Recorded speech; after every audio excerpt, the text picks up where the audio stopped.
A gente conversar um pouquinho, né, sobre esse tema tão que a gente acaba falando pouco, né, quando a gente está com um paciente, que ainda é um tabu. E a Cíntia vai conversar um pouquinho com a gente para falar qual é a melhor forma de abordar, né, esse tema. Que vai ser a sexualidade nas doenças avançadas. A gente vai conversar um pouquinho, tanto da parte de doenças oncológicas, a Cíntia, que é ginecologista e mastologista, e aí ela tem bastante experiência nessa área, e nós vamos conversar um pouquinho sobre como fazer. Oi, Simone! Consegui aí, conversa um pouquinho com a gente também das tuas experiências.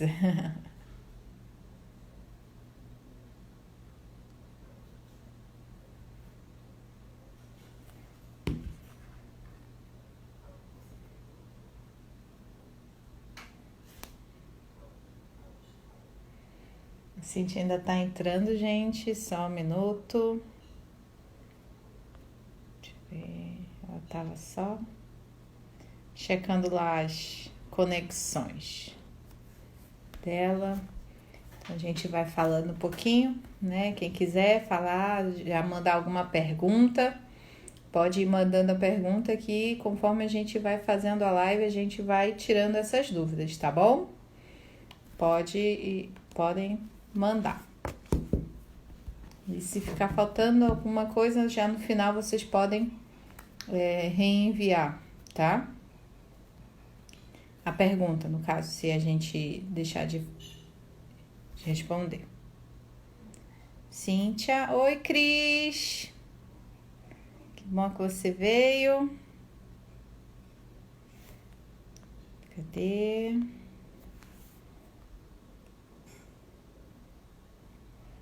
Caio. Tu manda uma mensagem pra Cíntia pra ver se ela tá com alguma dificuldade, se tá tudo certo, por favor.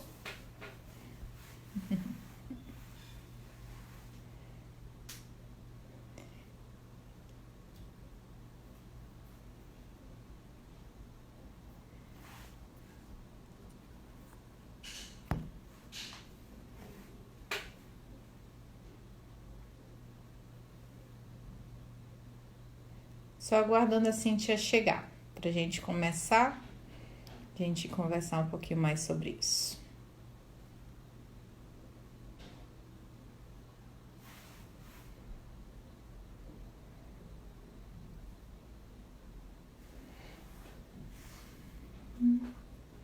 Quem for ficar na live, quiser também escrever aí a sua profissão pra gente ter uma noção do nosso público, né? Para quando a gente estiver conversando, saber. Tem enfermeiro, eu já vi que tem enfermeiro, tem os alunos de medicina, tem fisioterapia, tem médico, né? Então podem também falando um pouquinho que a gente vai abordando e algumas coisas a gente vai colocando na realidade de cada profissão também, né? Que é muito importante sobre esse tema.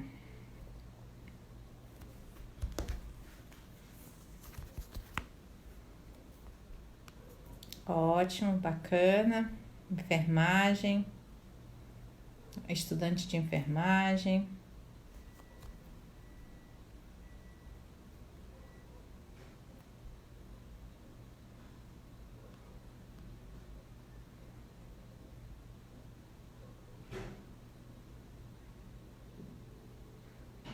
Olha que legal, Babali. Fisioterapeuta oncológica, bacana, muito bacana.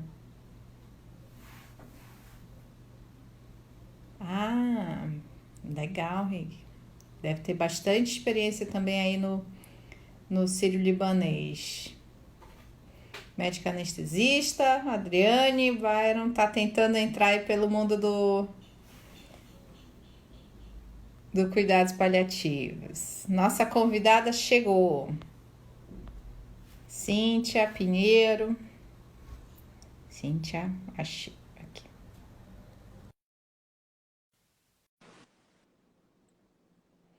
Bacana. A Irana, é mesmo? Legal.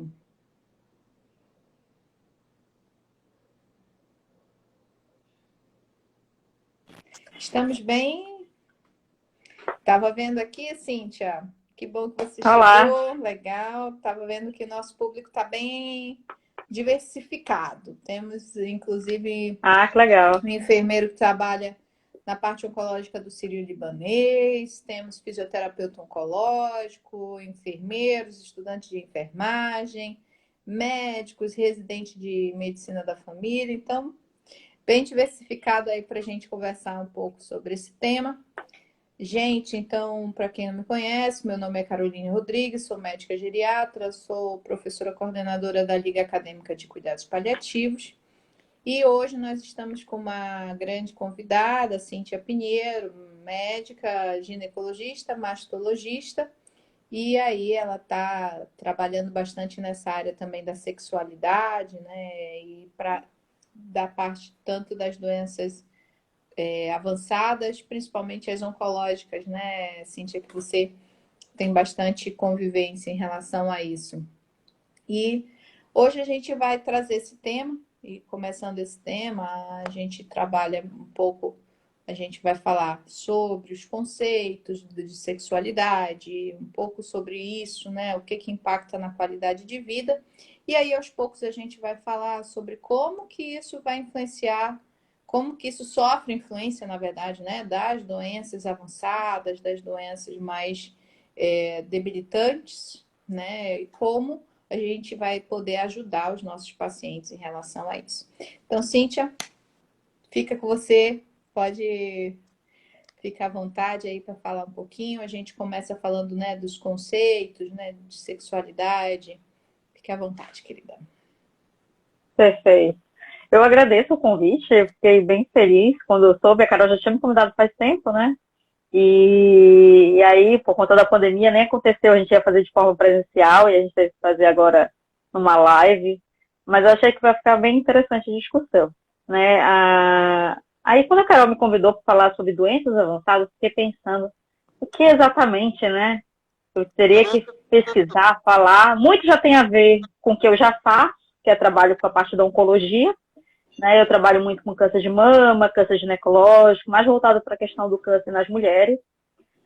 Tanto que a gente tem um ambulatório de sexualidade no Getúlio Vargas, que é específico para mulheres com câncer, e a gente acaba atendendo por nossa realidade ser de câncer de colo de útero aqui no nosso estado. Então, a gente atende muito essa questão desse público, mas a pesquisa no melhor, doenças avançadas é uma coisa muito ampla, né? Outras doenças, principalmente nos cuidados paliativos, na geriatria, vem muito mais ampla essa questão até, né? Doenças demenciais ou pacientes com doenças em geral que podem afetar a sexualidade, como doenças coronarianas graves, né? Diabetes mais grave, ou uma doença neurológica importante que vai limitar a função sexual do paciente. Então, tem várias formas de se visualizar, e muitas vezes, por ser doenças mais graves e avançadas, acaba que a sexualidade muitas vezes fica esquecida. Tanto, principalmente dos profissionais de saúde até, em questão de achar muitas vezes, ou supor que talvez a sexualidade tenha acabado para aquele paciente, né? Ou achar que o paciente que já está em cuidados paliativos talvez não considere mais a sexualidade um fator importante. E não é verdade, né? Na verdade, o que acontece é que a sexualidade acaba mudando ao longo da fase do tratamento dos pacientes, né? Tanto quando ele tem o diagnóstico de uma doença grave, como com avançar e quando ele já está no final da vida também.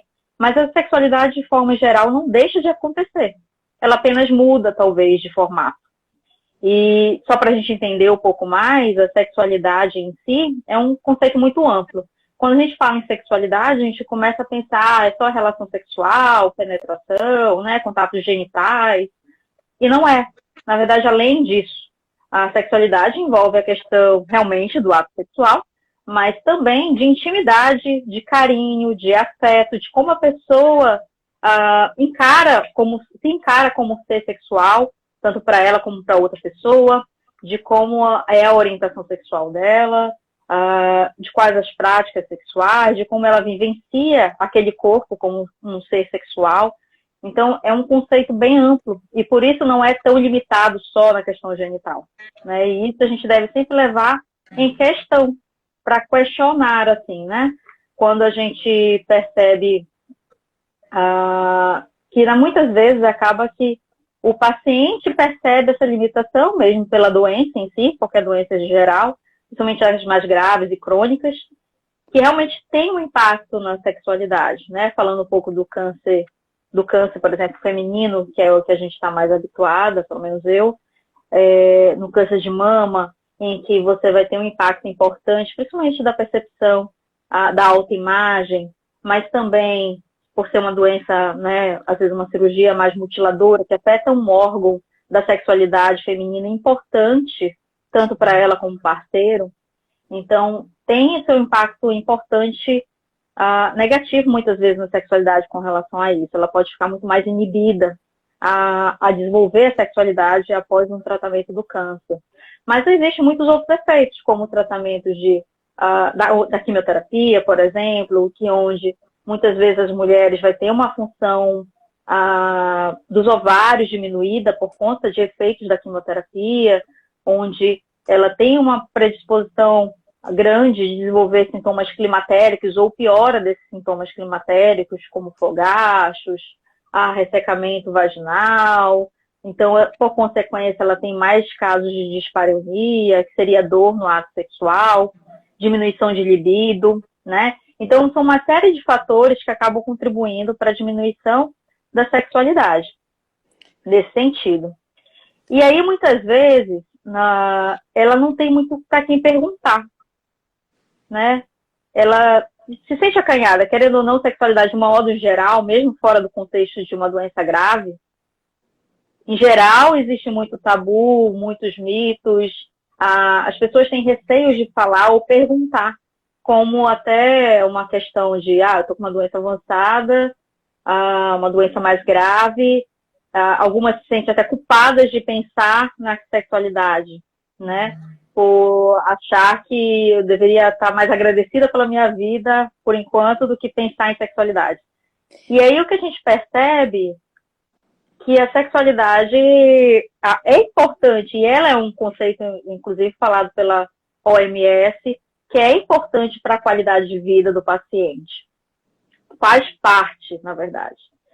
E a gente deve questionar isso para o paciente, se de alguma forma o tratamento ou a doença em si está causando algum certo impacto na sexualidade. Porque muitas vezes o isso é o paciente, que a justamente gente por conta... acaba não fazendo muito na prática, né, Cíntia? Os profissionais, eles não fazem essa busca ativa sobre como está ou como está impactando na sexualidade. Às vezes a gente já tem dificuldade dos profissionais pensarem na qualidade de vida como um todo, né? Acaba focando muito na doença, se a doença está controlada ou se não está controlada, né? Tanto é que cuidados paliativos ele entra muito justamente pensando nesse contexto da qualidade de vida como um todo.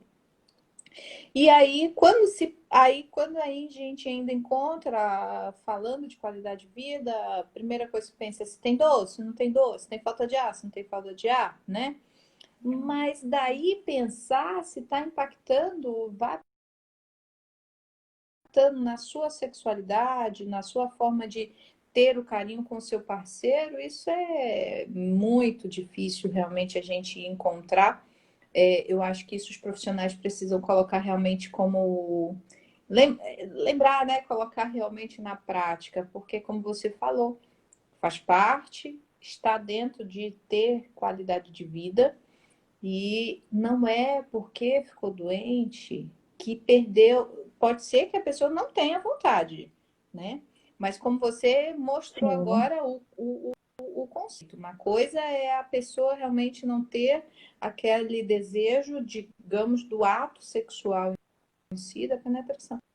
Mas com certeza não pegar de estar abraçado, de ter o carinho. E aí o outro também, se o seu parceiro, digamos, vê muito assim, ela tá doente, eu não posso tocar e não posso ver, né? Ou então vice-versa, né? Ela fala, não, fica aí quieto, tu não pode pensar nisso.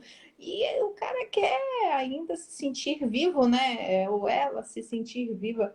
E aí acaba realmente atrapalhando e aí a gente acaba precisando de uma comunicação também entre eles, né? Entre o casal se comunicar também e eles, a gente chama, se acolherem, né? Juntos também para nesse momento. Perfeito. Mas a gente vê também, Cíntia, e as pessoas que têm doença avançada, essa questão da comunicação com os seus familiares, aí no caso com o seu parceiro, nem sempre é muito efetiva, né? Então fica aquele silêncio entre os dois sabem que estão passando por uma situação muito difícil, que estão vendo um momento muito frágil da vida, né? E eles acabam não se comunicando, acabam ficando naquele sofrimento isoladamente. E aí esse toque, esse carinho acaba ficando um pouco de lado e afeta totalmente a saúde mental da pessoa, né? E aí quando a gente fala, né, você começou a falar um pouco das disfunções sexuais, né? Mas quando a gente fala Uhum. das disfunções sexuais, quais assim é que você diria que são mais prevalentes, que você começa a ver mais mesmo no dia a dia de pessoas? Aí vamos colocar algumas populações, assim, no caso do câncer, né, da mulher, né? E a gente sabe também que tem os homens com câncer de próstata ou Sim, outras doenças mais avançadas, um enfisema pulmonar. E nós sabemos que a sexualidade para o homem, ele realmente, a maioria tem um impacto muito grande na saúde mental dele, não poder, né, ter o ato sexual. sim. Isso impacta muito na qualidade de vida, né? Nas mulheres, a gente percebe que é muito mais frequente a questão da diminuição do desejo, da libido e consequente excitação e orgasmo. E também a questão da dor genital também, né? Do transtorno de dor genital, realmente pela falta dos hormônios, por efeito dos tratamentos. Então, é muito comum a vagina ficar mais ressecada e isso causar dor devido à diminuição da lubrificação. Nos homens também pode acontecer a diminuição da libido, e principalmente as disfunções eréteis. E a gente percebe que o impacto, não muitas vezes só físico, orgânico, dos tratamentos ou da doença em si, psicológica. E a gente percebe isso até bastante nos homens, inclusive. O homem, quando se encontra doente, digamos assim, com uma doença importante, ele se torna muito fragilizado.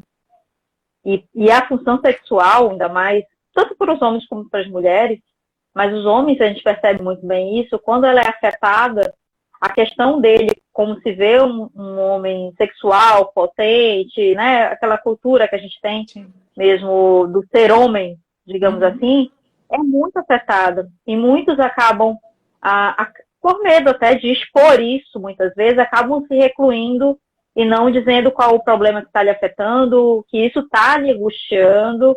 Ele se fecha muitas vezes e não comunica o que está acontecendo, acaba dando uma desculpa muitas vezes para não ter relação sexual, digamos assim. Ele quer, no fundo, ele gostaria de voltar àquela vida que ele tinha antes, mas às vezes por medo de falar e de expor, acaba limitando aquela vida dele a não ter nenhum contato, às vezes, sexual, né? Sendo que, às vezes, você dá uma simples orientação ou dá uma abertura para ele falar, já é importante para ele se sentir mais acolhido e aí você conseguir direcionar realmente para o que ele pode, de repente, fazer de mecanismos de tratamento e tentar melhorar a sexualidade. Né? E a sexualidade em si, no contexto de uma doença grave, tem uma série de benefícios. Como a gente falou, da qualidade de vida. E a gente sabe que o afeto, a intimidade, um abraço, um beijo, tudo isso dá uma sensação de conforto muito boa e tem vários outros benefícios, como muitas vezes a intimidade pode ser um fator importante para a melhora da dor, até, né?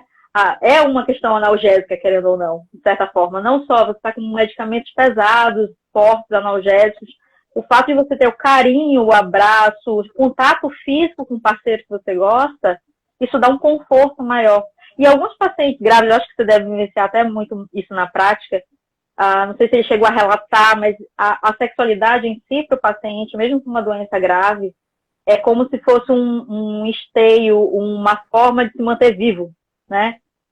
De buscar de tipo uma prioridade para aquela vida, de manter-se vivo, né? É como se ele se sentisse, não, ainda sou um ser humano, eu preciso lutar, ou dar até como é que eu posso falar? Um incentivo maior para ele continuar o tratamento até dele. Porque ele se vê como um ser sexual, um ser vivo, assim, né? O meu caso eu tenho um viés, né? Porque como eu sou geriatra, então a gente acaba tendo um público, eu, apesar de atender, né, no cuidados paliativos, o meu público é realmente mais idoso, e aí a gente tem questões culturais, principalmente em relação às mulheres, que aí elas meio que já se impõem um pouco um limite em relação à sexualidade, muitas realmente já têm muito tempo que já não tem essa conexão com a sexualidade, com seu esposo, seu companheiro, então elas já perderam um pouco em relação a essa vontade. Mas por outro lado, outro lado, que essas mulheres mesmo, elas começam a falar, não, é aquela coisa, né, que eu falei, não, sossega. Doutora, ele ainda por cima está pensando ainda em sexo, porque ele tem um enfisema ou ele tem uma doença um pouco mais importante, né? Então, assim, elas acabam tentando como controlar, não, para controlar, fica aí quieto, não pode, para com isso, tu tá pensando nisso ainda, mas tu tá doente.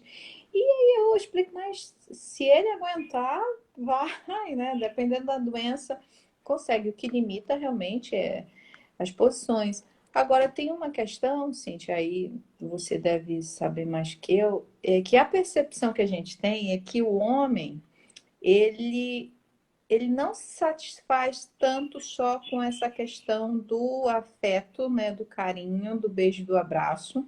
Ele valoriza muito a questão mesmo do ato sexual em si, né?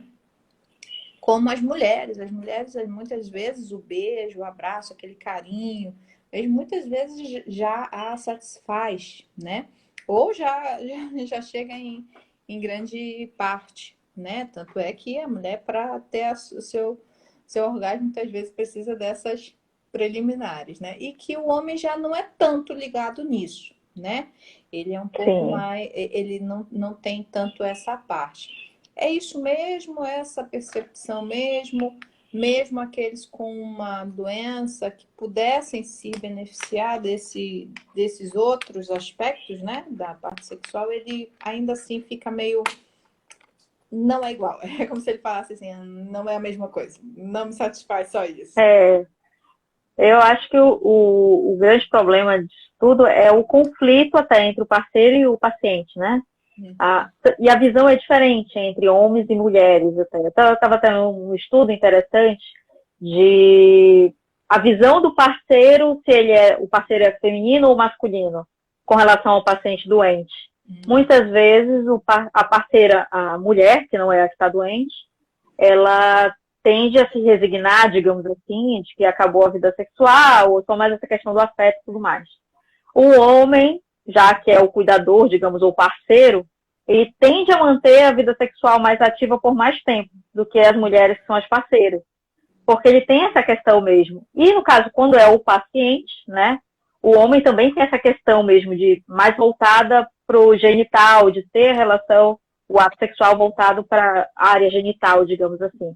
E eu acho que o grande link aí que a gente tem que ter é tentar conversar com os dois, né, tentar encontrar um meio termo. Querendo ou não, eu sei que pode ser um baque muito importante para os homens, porque ele tem essa questão mesmo do genital, mas a vida ou a doença em si, ela vai causando algumas limitações mesmo.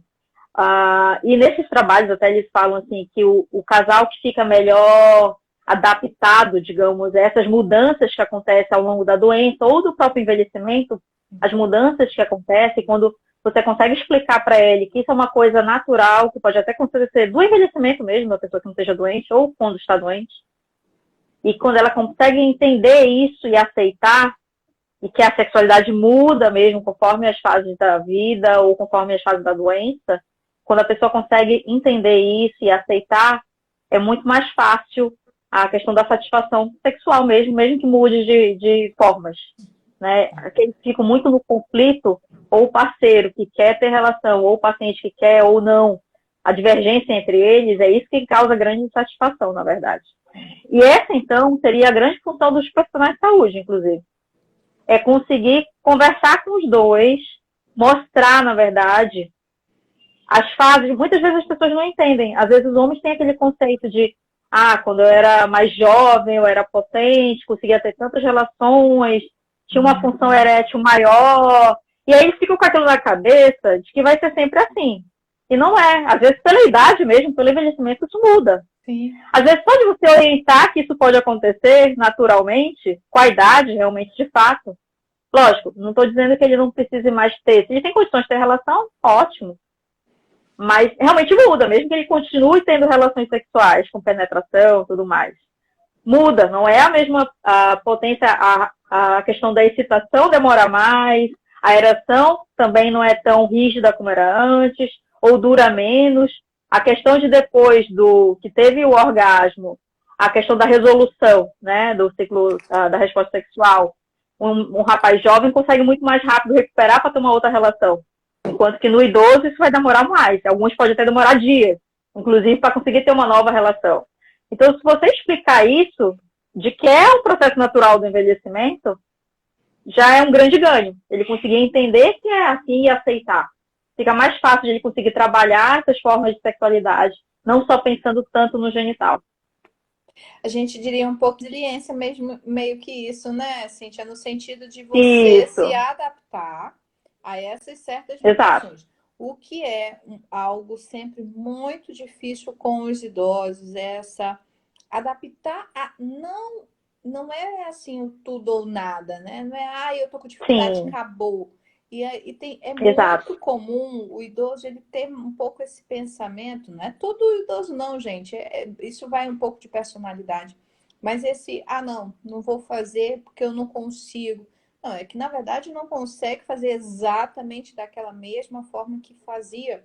A gente começa a orientar, porque aí a gente fala, se a mulher ela demora mais ainda para ter o orgasmo, é menos lubrificada, então ela precisa de mais preliminar para conseguir fazer uma melhor lubrificação e para meio que já está meio caminho andado para o orgasmo, enquanto o homem tem um menor tempo de ereção, né, como você falou, e não é a mesma forma. Então, se você se dedica um pouco mais na preliminar, né? Então já vai ajudar um pouquinho. Então é aquela coisa, eu era acostumado a fazer dessa forma, né, o meu ato sexual, e aí você vai ter que reaprender, reaprender não, mas aprender outras formas, se mostrar aberto, né, a ter essa flexibilidade, outras formas de aprender, outras maneiras de também tanto dar prazer para a sua parceira quanto você ter prazer. Porque se a parceira não estiver tendo prazer, a primeira coisa que ela vai falar, não quero mais. E isso é demais. Dentro das idosas, elas falarem, doutora, não quero mais não tenho mais vontade não. Não só por causa das questões hormonais, né, Cíntia, mas porque não sentem o prazer quando tem o ato com seu esposo, né? E isso elas são acostumadas há anos e já tem aquele preconceito, aquele tabu, né, de que eu estou velha, não tenho mais que ter ato sexual e acaba deixando para lá. E o que a gente sabe é que sim, não importa a idade, se o casal tem vontade, a gente vai atrás para tentar manter essa sexualidade em dia, para ter, porque como a gente está falando, faz parte da vida, faz parte da qualidade de vida da gente. Sim. E a gente tem uma cultura que valoriza muito o jovem, né? Então, é muito difícil até para o idoso aceitar isso, justamente por causa disso. Realmente valoriza a questão a sexualidade estaria muito mais voltada para os jovens, digamos assim. E tem todo um preconceito, principalmente tanto para o homem, mas principalmente até para a mulher idosa, né? De já minha avó, minha mãe já não pratica ato sexual, Não, né? já pressupõe né? pronto, né? Já É verdade. pressupõe. Imagine numa senhora viúva até, aí que isso se torna mais intenso, né? A avó não tem. Não, como assim ela vai pensar em ter outro parceiro? É bem complicado. Naturalmente, isso já acontece na nossa cultura. Imagine uma pessoa que esteja doente. Acaba ficando mais intenso esses mitos.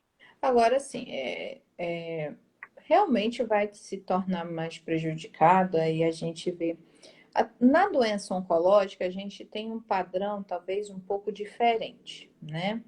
Lógico que quando a gente fala dos padrões ginecológicos e masto, aí realmente impacta logo de cara muito, como você Sim. falou, a autoimagem, né, da mulher.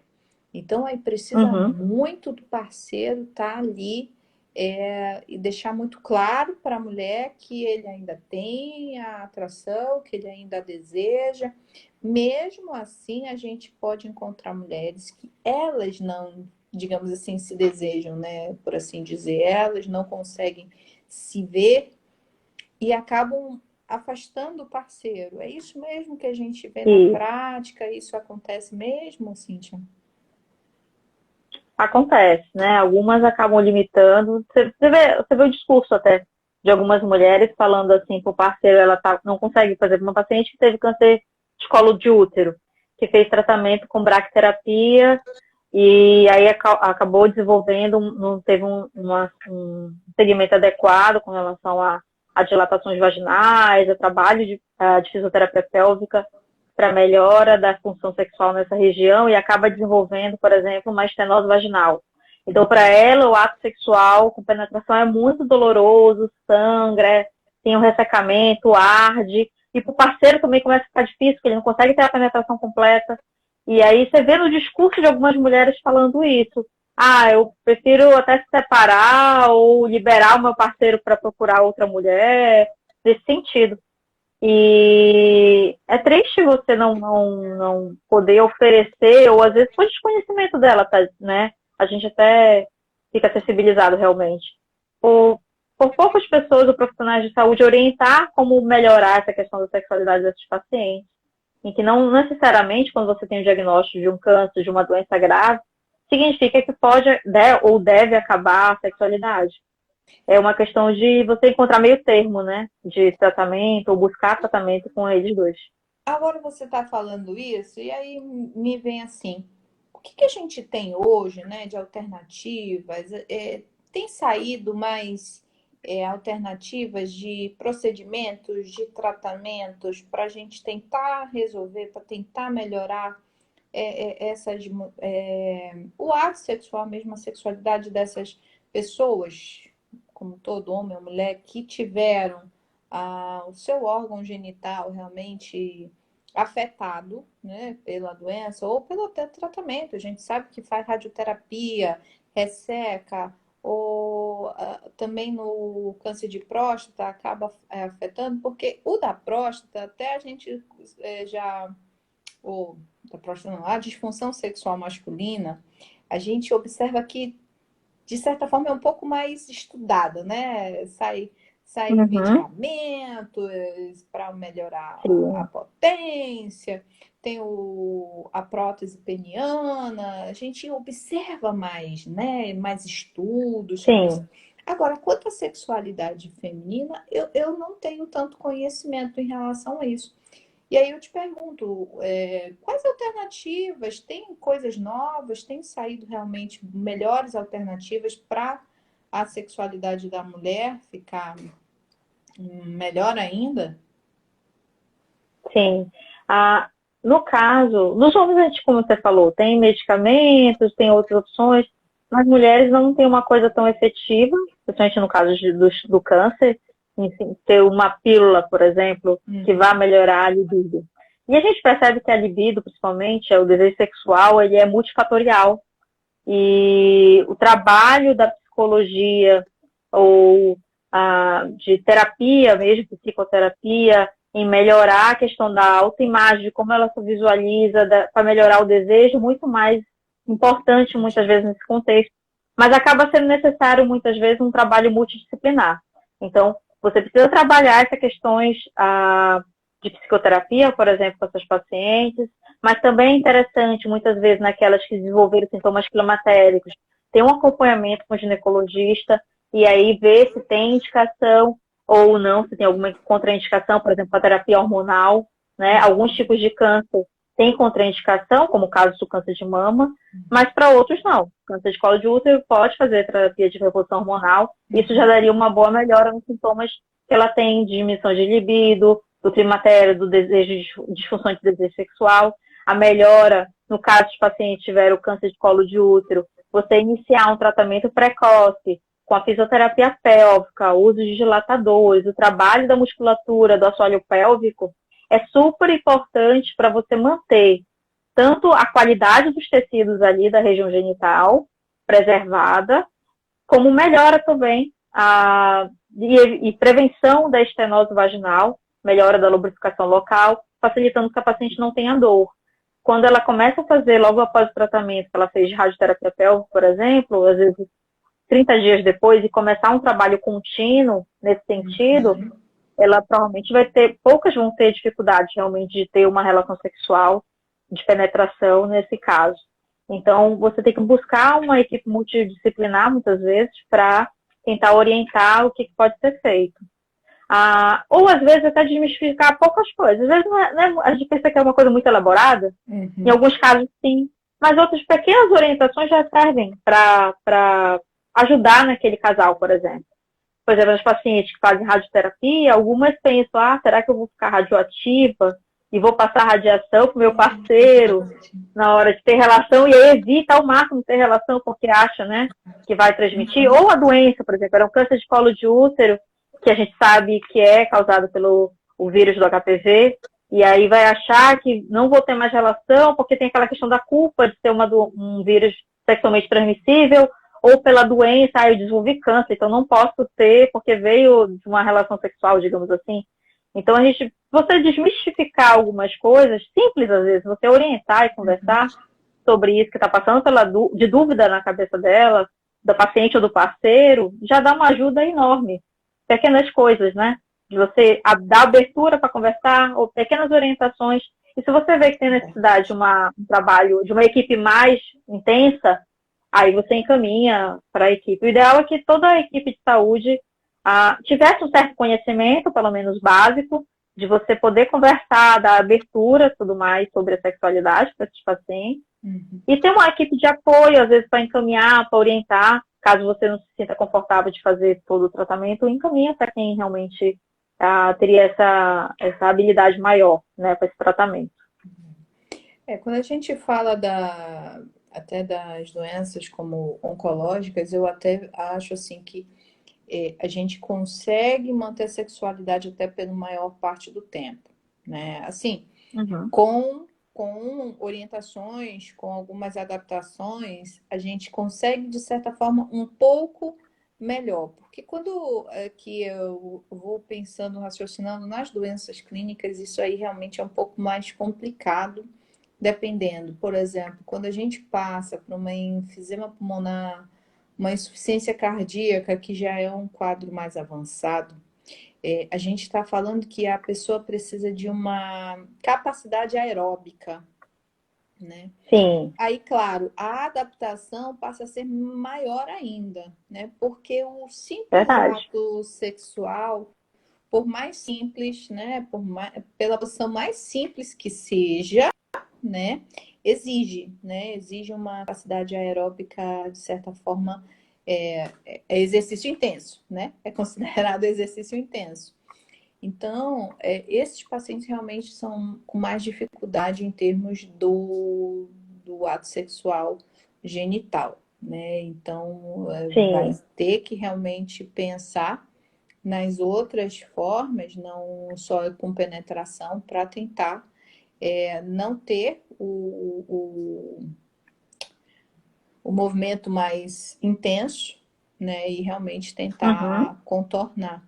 E aí passa mesmo pela cultura também, porque algumas posições e algumas formas, né, não são. Tem uns tabus e mitos em relação a algumas questões, né, Cíntia? Até a mulher, o próprio homem também, né? Fica um pouco mais complicado, né? Uma insuficiência cardíaca e enfisema, para quem sabe, acaba gerando mais falta de ar, gente. Então é mais difícil. Sim, E ao longo dessa doença, uma cirrose hepática, uma doença renal crônica, tá? Gera com mais dificuldade porque também existe uma perda de massa muscular, então a pessoa se torna um pouco menos capaz fisicamente mesmo. E aí acontece que algumas doenças avançadas, de fato, a gente não vai conseguir manter o ato genital, o ato sexual em si, né? E isso vai sim, acabar impactando a saúde mental. E aí a gente vai ter que ser capaz de reconhecer isso. Então a gente tem que lembrar com o profissional de saúde de perguntar o quanto que essa ausência, né, está afetando a saúde mental dele, né? Ó, não, mas tem carinho, a gente fica lá, como teve alguns casos, né, que eu já identifiquei. Não, doutora, mas aí a gente fica, a gente se beija e coisa, então fica tudo bem. Ah, legal, beleza, bacana, né? Mas é sim, importante a gente perguntar, impacta, tá tudo. Não, doutora, pra mim tá tranquilo. Ele que sente falta. Ou então, eu falo, não, doutora, tá tudo bem, eu entendo. Mas o senhor não sente? Não, doutora, tô bem. Ok. Mas é importante a gente saber o quanto que essa ausência está impactando na vida. Porque às sim, vezes a gente vê aquela dor que não melhora, aquilo que não está melhorando, e na verdade é porque ele não está satisfeito, e não está satisfeito porque a vida tá faltando carinho, tá faltando beijo, tá faltando abraço, eles estão distantes, estão desconectados, né, nesse momento. exato. Porque isso ainda acontece, né, Cintia? Às vezes acaba o parceiro, o casal se desconecta, né? Emocionalmente se desconectam, né? E isso, o sofrimento é Verdade. maior ainda, né? Que aí eles ficam realmente se sentindo sozinhos, mesmo estando, digamos, um do lado do outro, né? E aí são conflitos É, que podem aparecer. E aí é como você falou, é uma necessidade de trabalhar com a equipe multi, a psicologia aí também vai ter que trabalhar bastante, né? Porque uhum, vão ter algumas doenças que a gente não vai conseguir. Doença de Parkinson, gente, vamos lá. A gente do câncer é um dos principais, mas a gente tem as doenças avançadas sim, e que doença de Parkinson não vão pensar só em idosinho com doença de Parkinson, falando de pessoas nos seus 50 anos, homens aos 50 anos, principalmente, a gente vai falar sim, de doença de Parkinson, né? Então, olha, você precisa de certa forma, de uma destreza quando a gente pensa no ato sexual padrão, né? Então, tem que ter a destreza, e aí começa a ter tremor, tem uma instabilidade que a gente vai precisar adaptar esse cara. E neurologistas, cadê a Thalia? Acho que a Thalia não. Mas se tiver algum neurologista aí, neurologistas, lembrem da parte sexual do seu paciente com doença de Parkinson, a gente não pode esquecer disso também, né? sim, E existe a questão dos quadros demenciais, né? Aí é mais uhum, complicado, porque logo no início do quadro demencial não tem tanto, né? Uma doença de Alzheimer logo no início só não afeta tanto isso, né? Mas depois, aos poucos, tem alguns parceiros que ainda querem, só que aí é um ato sexual não equilibrado, né? E aí você vai ter que sim, tratar, você vai ter que cuidar, porque aí é uma hipersexualidade que pode machucar o parceiro, a gente vai ter que cuidar, tem que tratar. Então, são certas coisas que a gente vê que as doenças clínicas, né, as doenças não oncológicas, crônicas, trazem um impacto grande na sexualidade e a gente não se percebe. E olha, assim, eu vou te Verdade. falar uma doença simples, simples, entre aspas, simples, mas pode prejudicar muito a sexualidade. E que quem tinha que ver isso é reumatologista e ortopedista. As osteoartroses. Verdade. As artroses, gente. Cadê esse Com joelho? certeza. Cadê o quadril? Cadê a coluna? Mas isso é simples. As osteoartroses é simples. Vamos malhar. Se vai melhorar. De uma forma Falando geral, de é um tratamento excelente, né? É o exercício físico. isso é o que eu já ia te falar. Eu já ia te perguntar assim, se. Porque exercício físico a gente sabe que é bom para tudo, né? Tudo que é questão Sim. de doença, você tem lá o estudo mostrando que o exercício físico impacta positivamente na sexualidade. Quando a gente fala da sexualidade como um todo, o, o exercício físico também impacta positivamente, Cíntia? Ah, com certeza. O exercício físico acaba tendo vários benefícios. Na autoimagem, a pessoa fazendo exercícios contínuos, ela acaba se sentindo melhor, tem a questão das endorfinas, se sente bem, tem aquela qualidade de vida, ela acaba querendo se vestir melhor, se cuidar melhor, né? Quem pratica exercício físico regular tende a ter essa percepção melhor do autocuidado. Então, tende a melhorar isso. Muitas vezes o desejo sexual também melhora. A fato de você fazer exercício, perder peso, se cuidar, muitas vezes melhora essa questão. E fora as questões clínicas também. Você pensar que o que é mais comum na prática, na verdade, se for ver, são doenças coronarianas, diabetes, a questão clínica. Você utilizar, que é a orientação que a gente dá para todos os pacientes, de fazer exercício físico nessas condições, se eles tiverem capacidade, e melhorar, vai ter um grande ganho na sexualidade. Por exemplo, no caso dos homens, a gente sabe que um dos fatores importantes para a disfunção erétil é a diabetes compensada, porque vai levar a problemas vasculares e neurológicos e vai ter dificuldade na ereção. Se você consegue manter atividade física, controle do peso, controle metabólico bom, você vai ter uma função sexual muito melhor. Então, ela tem um impacto positivo em vários fatores da sexualidade, sim. O exercício físico é excelente, na verdade, como forma de tratamento. Isso mesmo, né? Então eu acho que isso é um. Acho que a gente deu um apanhado, né? E uma das grandes questões realmente, nós como profissionais não podemos esquecer de fazer a busca ativa sobre a sexualidade. Sim, Porque o paciente não vai chegar a falar, quer dizer, a não ser o cara que vai lá no urologista, aí vai no urologista e já fala logo de cara, né? Mas é muito sim, difícil o paciente que vai e vai falar prontamente, né? Não espere que seja a todos, são a minoria vai falar, né? E você, como profissional, também esteja aberto a receber essa informação, né? Então, esteja um mínimozinho assim preparado, ao menos para encaminhar para algum profissional que consiga ajudar melhor, né? Porque não adianta também o paciente vai lá e fala, vai lá e fala e você nem ouve, né? Você finge que não... Ah, tá, tudo bem. Não dá, né, Cíntia? A gente vai ter é que ter verdade. alguma alternativa nesse aspecto, né? Então, eu acho que alguma dúvida, gente, podem me enviar aí que a gente tá já tem 50 minutos, né? Isso, 50 Você tem minutos 50 aí já minutos? da que foi 7h30 que a gente começou e 20. Alguma dúvida, gente? Então, né? Eu adorei, Cintia, muito obrigada.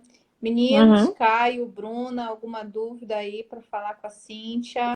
Chamando os alunos aí, né? Cadê? Já tivemos paciente no ambulatório que melhorou a estenose vaginal, porém a dificuldade estava na abdução do quadril devido à artrose.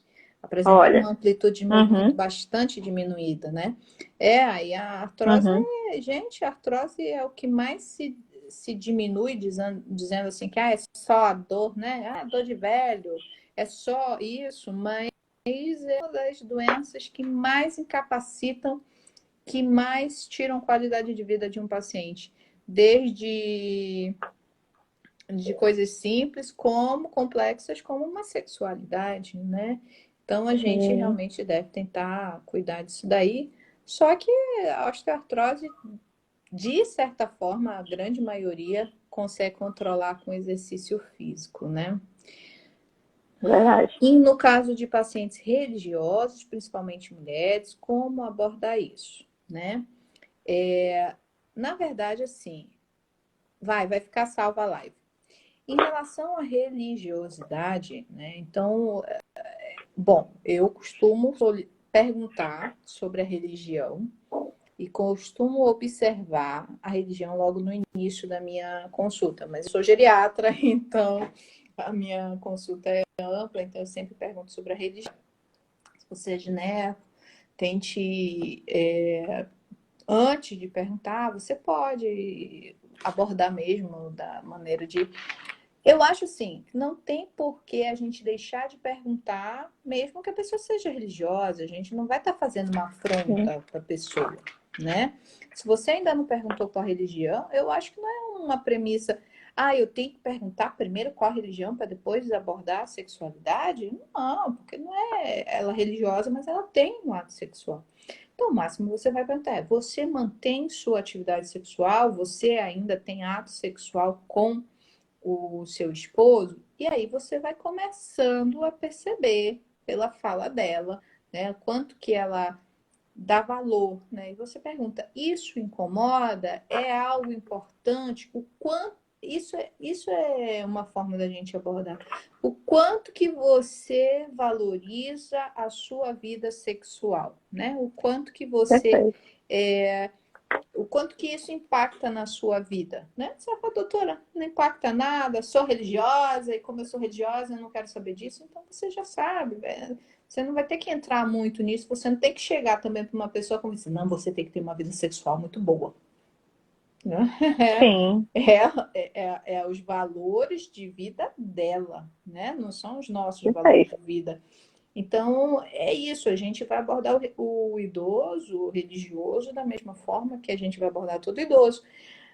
Você está tendo ato sexual, seu ato sexual está satisfatório para você?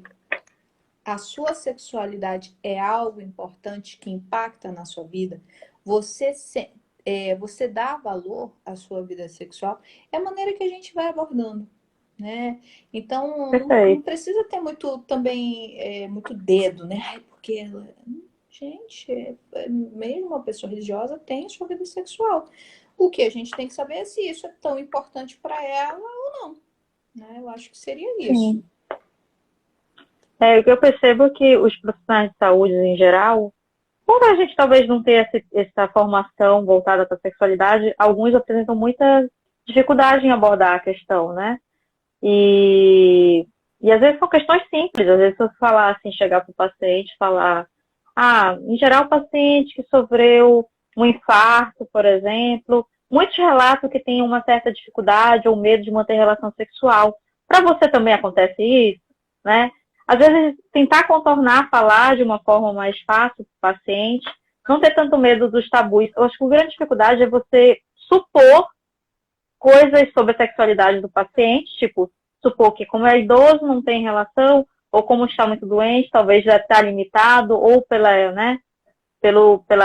sexo, uma mulher já idosa, talvez não vai ter relação mais sexual. O profissional supor isso e não abordar. Quando você vai perguntar para os profissionais em geral de saúde, você acha que a sexualidade é importante para a qualidade de vida? A maioria vai dizer que sim, na verdade. Não Mas pergunta. você aborda o paciente sobre isso, você conversa, né? É Aí verdade. a maioria vai falar que não. Mas são pequenas questões, você abrir a conversa, na verdade. Mesmo que a pessoa seja religiosa, mas é isso que você falou. Se a paciente der a entender que ela está bem adaptada sobre isso, falar, não, eu sou religiosa, e para mim está tudo bem, a minha sexualidade não afetou, ficou tudo bem, mesmo não tendo tanta relação. Ok, isso não está interferindo para ela, isso não é uma disfunção, na verdade. Se para ela está tudo bem não ter relação sexual, ok, é um direito dela, né? Se tá ok naquele casal ter parado de ter relação sexual, tudo bem. É aqueles que estão com dificuldade que precisam de orientação maior, né? A gente está para encerrar aqui. Na verdade, eu não estou conseguindo ver aqui o reloginho. Cadê? Eu acho que é aqui que a gente aperta para ver o reloginho. 56 minutos. Então, faltam 4 minutos, né? Então, assim, gente, foi excelente. Eu acho que, Cíntia, muito obrigado por sua participação. Muito obrigado pelos esclarecimentos. Acho que foi bem bacana. É um assunto que a gente tinha que ser rotineiramente ser falado, né, nas graduações, né? Gente, isso não Verdade. é só obrigação de médico, né? Então a abordagem da enfermagem aí é excelente, tá? A Sim, parte o fisioterapeuta também. Então acho que o que a gente tinha para falar era isso. Obrigado pela presença de todos. Eu acho que vai aqui para gravar, vou deixar gravado, tá? E a gente vai sim. publicar no Instagram da Lacpan, tá? E aí depois os meninos vão tentar baixar esse vídeo e a gente publica lá pelo Facebook, né, meninos? Vamos fazer um canal no Perfeito. YouTube também da Liga. Aí a gente coloca no YouTube. Olha, tá ótimo. Eu agradeço a participação, foi ótimo mesmo. Gostei muito de conversar com você sobre isso. Que bom. Tchau, gente. Até logo. Tchau, até mais.